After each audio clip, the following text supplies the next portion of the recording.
Hello, my name is Lena Fenton, and I am a therapist, couples counselor, sex therapist.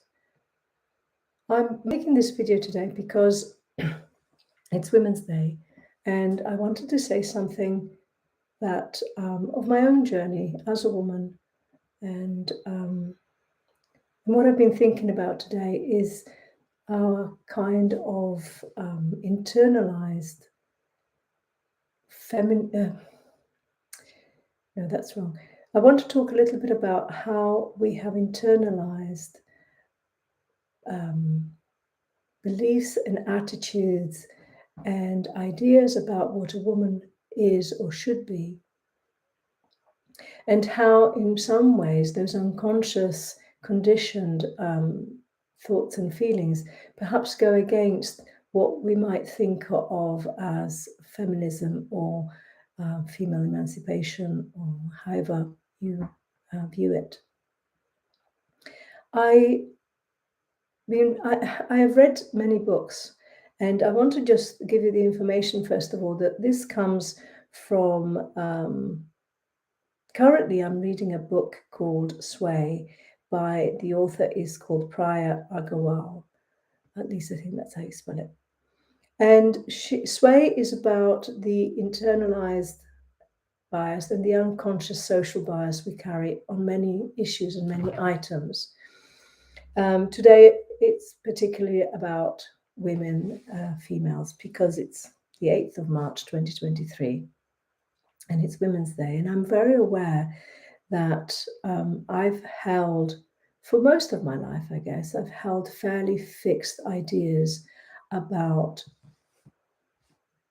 who or what I as a woman am, should be like, etc.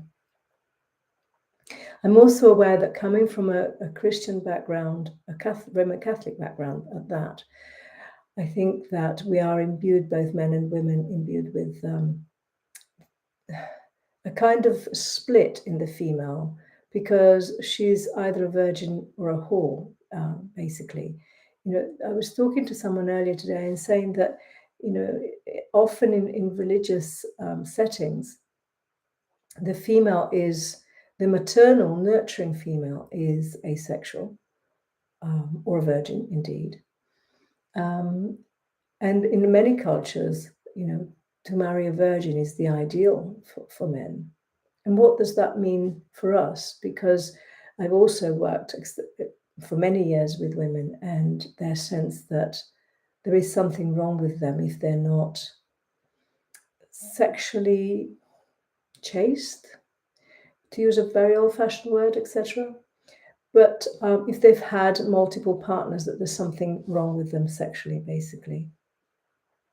Or that they're damaged goods in some way. And that has been a pervasive theme, adopted or held by many cultures in many centuries, really.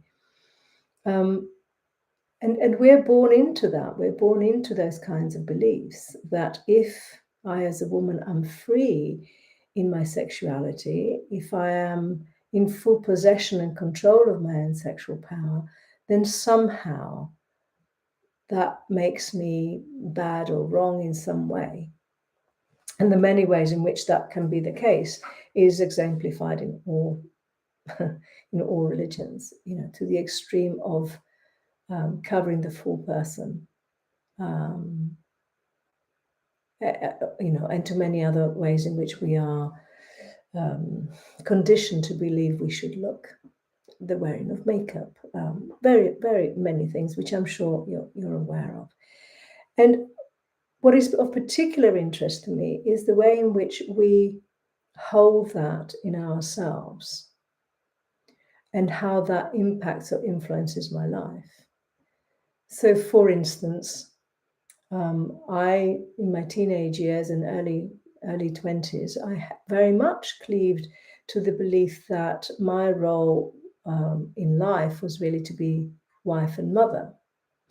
And in my own opinion, I wasn't a very good wife, certainly, and I could have been a better mother for sure. But that's all I thought I was supposed to do. Not even that that's all I was good for, but rather that was my duty and my purpose in life. And it wasn't until I had my last child that I suddenly realized that I wasn't going to be having any more children. I've had 3, by the way. And that I still had most of my life ahead of me. And what was I going to do besides feed and clothe and love and nurture these children? And that's, I guess, when I began to realize that actually I wanted a career. And so here I am some decades later. So the journey for me has been very much about discovering what I can be as a person first and as a woman second, whereas I was brought up with the belief the other way around, that it was more about what I could be as a woman and secondly as a person, if that even entered into my thinking pre-25. So that's where I'm coming from in this address or in this delivery. I'm not quite sure. The broadcast, maybe that's the right word. And so I'm thinking, about all the things that I've been listening to because I tend to listen to books rather than read them, that Prior says about the kind of research that has been done and the kind of evidence that we have for what kinds of myths we hold and how true they might be. So, for instance, one of the ones that comes to mind readily, because it's one of the myths I held, which is that women talk more than men. So in my work, of course, women tend to be the ones that want to talk more in terms of relationships. They want to talk about the problem, etc. And there's a classical and many jokes made about it too, that men dread the kind of let's have a talk kind of invitation. But research itself, so Prior tells us in her book Sway, says that actually it tends to be men, particularly men who have some status or kudos or position of power, that do a lot more talking than women generally. Because especially in the workplace or in society in general, women tend to want to make sure that they have all their facts and figures straight before they talk, before they say anything. Whereas men are much more likely to speak freely of their own thoughts and opinion. And in fact, she also talks about the fact that women who are opinionated are kind of it's looked on as a bad thing, whereas men who are opinionated, of course, that's given free and full range and approval. So these kinds of things I find very interesting, because when I think about it, these are the kind of things that I think I've carried inside myself, in spite of my belief that we're all human beings and we're all equal.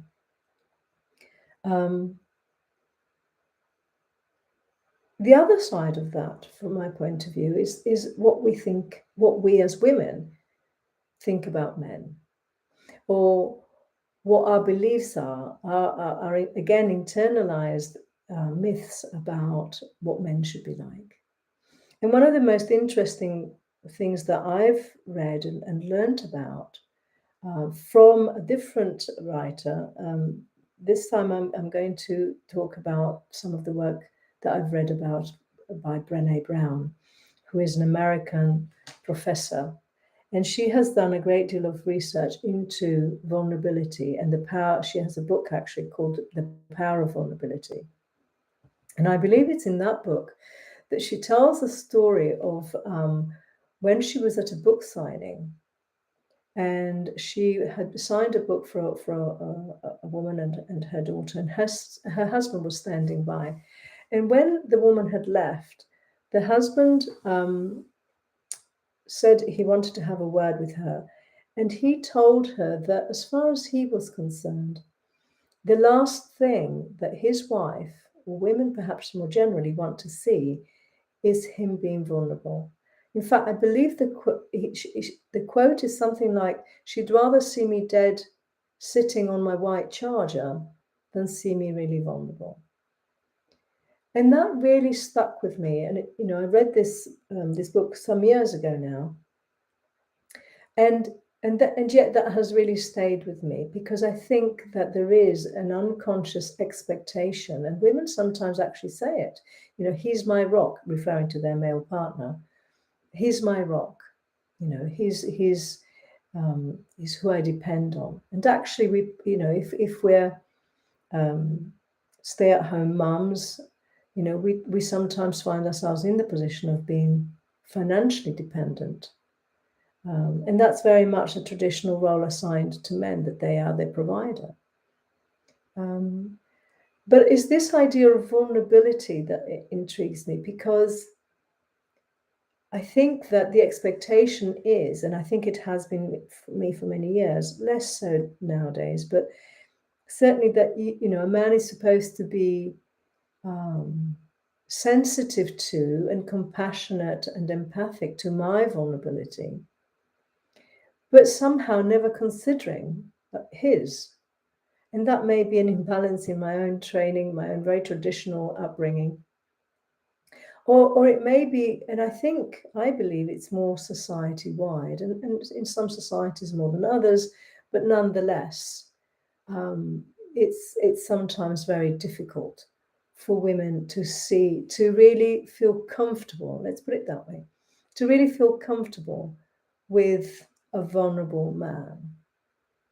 That we turn to men for their strength, for their power, if you like, and that is both, in my belief at least, and it's only my opinion at the end of the day,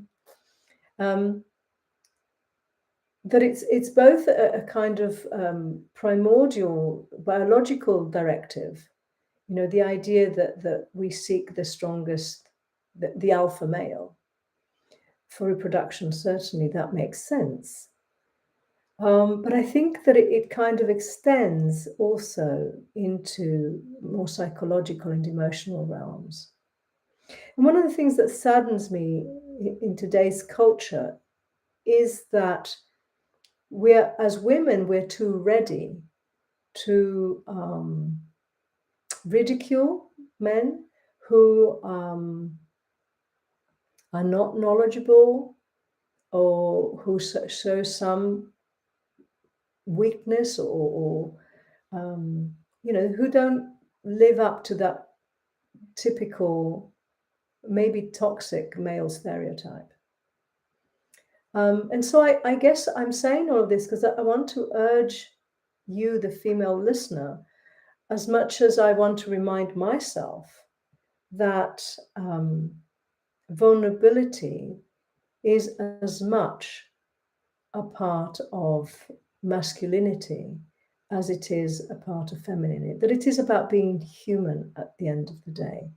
And if we look at the genders from the point of view of humanity, of each person being a human being first and a gender second, then perhaps we can break down some of those inner unconscious barriers we have in ourselves about our own gender and about each other, and what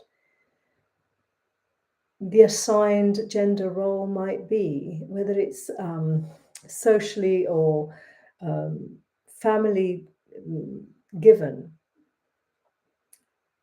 Are we able to reflect a little more on whether we're being genderist? Is there such? I think there's such a word. Or whether we can be humanist, whether we can be just human beings and not our gender roles or our genitals or any of those things, that those things are very much secondary.